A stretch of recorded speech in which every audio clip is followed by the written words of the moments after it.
je pense que la prochaine rencontre, ou avant la prochaine rencontre d'ailleurs, s'ils me demandent vraiment ce colloque, c'est moi qui leur poserai des questions. C'est moi qui les interrogerai. Oui, pour leur dire, quelle église êtes-vous? À quelle église avons-nous affaire? Moi, je voudrais savoir si j'ai affaire à l'église catholique ou si j'ai affaire à une autre église, à une contre-église, à une contrefaçon de l'église. Or, je crois sincèrement que nous avons affaire à une contrefaçon de l'église et non pas à l'église catholique. Pourquoi? Parce qu'ils n'enseignent plus la foi catholique, ils ne défendent plus la foi catholique. Non seulement ils n'enseignent plus la foi catholique, ils ne défendent plus la foi catholique, mais ils enseignent autre chose. Ils entraînent l'Église dans autre chose que l'Église catholique. Ce n'est plus l'Église catholique. Ils sont assis sur le siège de leurs prédécesseurs, tous ces cardinaux qui sont dans les congrégations et tous ces secrétaires qui sont dans les congrégations, ils sont, ou à la secrétaire d'État, ils sont bien assis là où étaient leurs prédécesseurs, mais ils ne continuent pas leurs prédécesseurs. Ils n'ont plus la même foi, ni la même doctrine, ni la même, ni la même morale même que leurs prédécesseurs. Alors, c'est pas possible. Et principalement, leur grande erreur, c'est l'œcuménisme. Et l'œcuménisme, ils enseignent un œcuménisme qui est contraire à la foi catholique.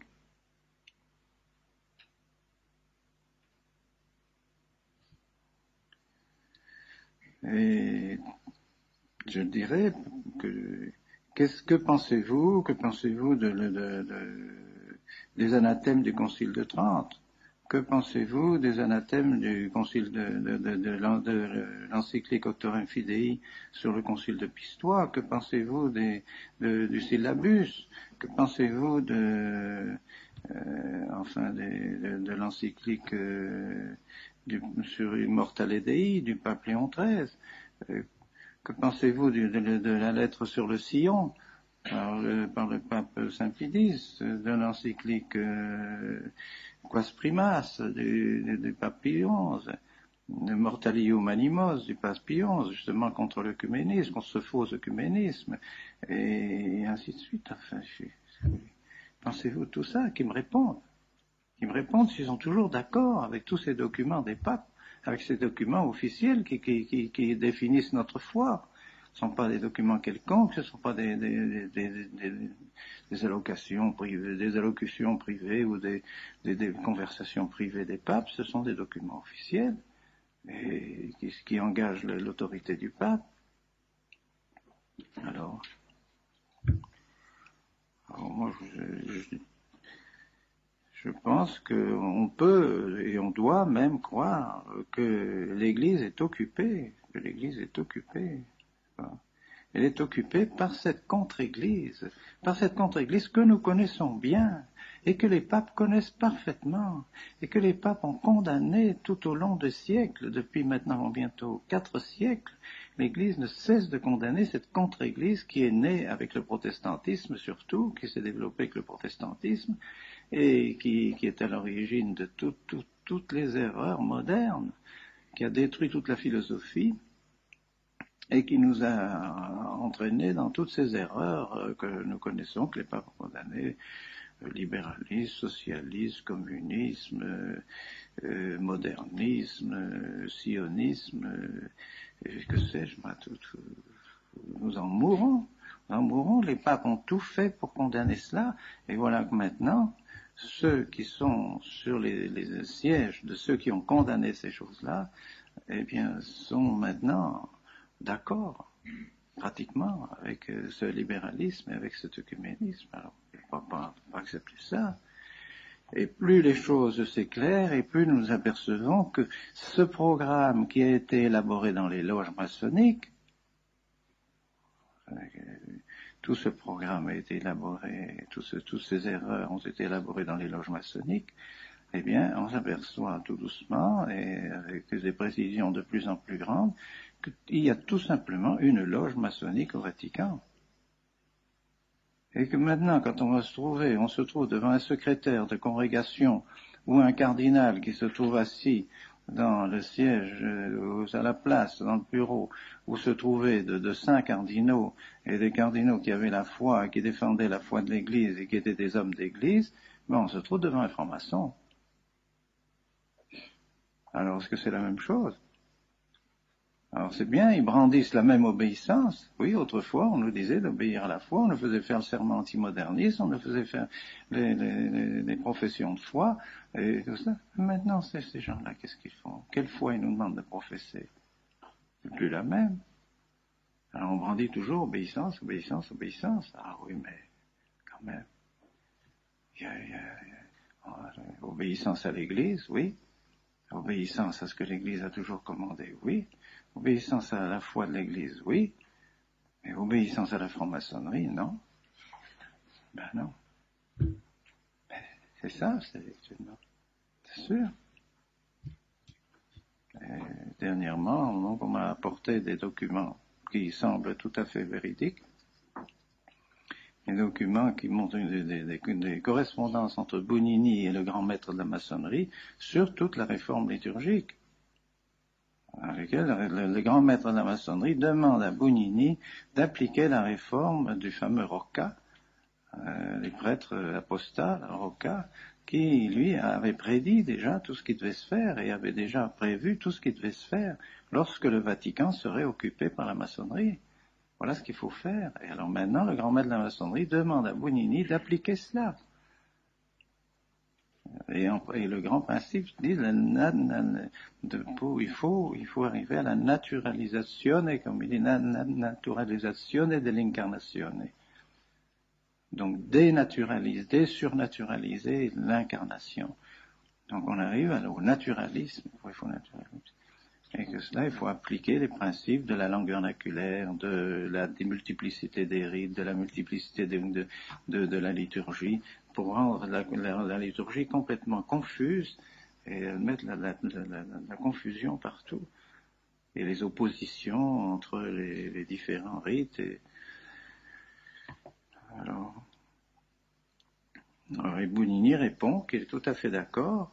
Je suis tout à fait d'accord pour cela, mais qu'il faudra un certain temps, il faudra peut-être 10 ans, mais en l'espace de 10 ans, il y arrivera, et que la confiance que lui accorde particulièrement le cardinal Lercaro et même le pape Paul VI, avec cette confiance qu'il a, il est assuré de pouvoir arriver à ses fins.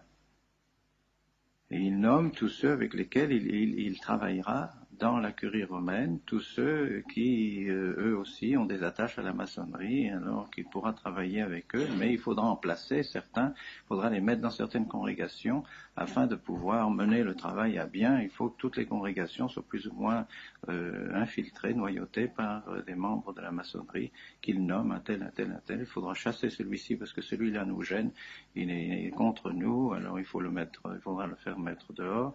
Il faudra supprimer la congrégation des rites, mais c'est pas la congrégation des rites, c'est la congrégation des sacrements, et il a réussi à supprimer la congrégation des sacrements pour tout mettre sous la congrégation des rites, en conséquent tout mettre sous son autorité. Tout ça, il le dit dans les lettres au grand maître de la maçonnerie. Alors, qu'est-ce que vous voulez? Ah non, qu'on ne nous parle pas d'obéissance.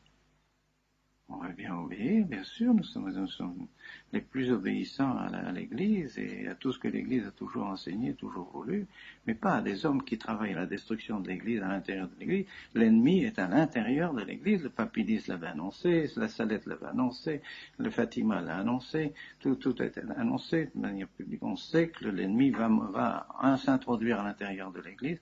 Eh bien, il y est. Alors qu'ils ne viennent pas demander, il faut arrêter les ordinations. Qui demande d'arrêter les ordinations? Qui demande de ne plus faire de bons prêtres? Qui? C'est le Saint-Esprit ou c'est le diable? C'est clair, quoi. C'est clair. Est-ce que un pouvoir normal dans l'Église peut demander à un évêque de ne plus faire de bons prêtres? Est-ce qu'un pouvoir normal dans l'Église peut demander une chose pareille? Peut demander de supprimer les séminaires, des séminaires qu'ils savent, ils le savent, ils l'ont dit, c'était des bons séminaires, ils savent que la doctrine qu'on vous enseigne est la vraie doctrine, ils le savent, ils l'ont écrit, ils savent parfaitement, Ils l'ont écrit dans le rapport des visiteurs. Les visiteurs l'ont dit, ont fait un excellent rapport en faveur du séminaire. C'est ce que le cardinal Garonne m'a dit à moi-même quand il m'a demandé de venir à Rome. Il a dit, oui, le rapport est bon, nous savons que le séminaire est bon, etc. Alors, pourquoi fermer le séminaire? Tout simplement parce que nous ne voulons pas suivre ces orientations maçonniques de l'œcuménisme, toutes ces orientations nouvelles qui ont été forgées dans les loges maçonniques. Alors on veut fermer le séminaire. Mais non, c'est pas possible. Ça vient pas du Saint-Esprit, ça vient pas de l'Église, c'est pas l'Église qui nous demande de fermer le séminaire. C'est pas l'Église, c'est pas le pape en tant que pape, ce sont pas ceux qui sont écrits en tant qu'ils sont vraiment les successeurs de ceux qui étaient avant eux, non. C'est une loge maçonnique qui est arrivée à pénétrer à l'intérieur du Vatican, qui mène tout, et qui évidemment ne peut pas nous sentir, c'est clair, c'est évident. Nous faisons obstacle à leur plan de destruction du sacerdoce, de destruction de la messe, de destruction de la liturgie. C'est évident, c'est évident. Alors, est-ce que nous devons obéir? Moi, je crois en conscience devant mon Dieu. Quand il me dit réfléchissez bien en conscience devant Dieu ce que vous faites, ben oui, j'ai tout réfléchi devant mon Dieu. Si je me trompe, que le bon Dieu me donne la lumière pour me montrer que je me trompe, je crois pas. Je crois vraiment que en faisant ce que je fais et en ordonnant les prêtres que je vais ordonner, je crois que je sers l'Église. Je le ferais pas si j'avais seulement un instant la pensée que ça pouvait être contraire au bien de l'Église. Je m'abstiendrais bien sûr de faire des choses pareilles, c'est trop grave. C'est bien le contraire. Enfin, les faits sont évidents maintenant. Les effets de cette réforme et de cette persécution de l'Église à l'intérieur de l'Église sont clairs, tout le monde. Ça devient de plus en plus clair. Il suffit de lire la documentation catholique à chaque fois pour s'apercevoir combien les idées fausses sont infiltrées dans les documents épiscopaux, dans tous les documents, toutes ces commissions théologiques. Lisez celui qu'on m'a donné à midi, une commission de théologie. C'est plein d'erreurs, plein d'erreurs. C'est un esprit faux, un esprit qui n'est pas du tout l'esprit de l'Église. Alors, c'est pour ça que nous n'hésitons pas un instant et j'espère que le bon Dieu continuera à nous bénir.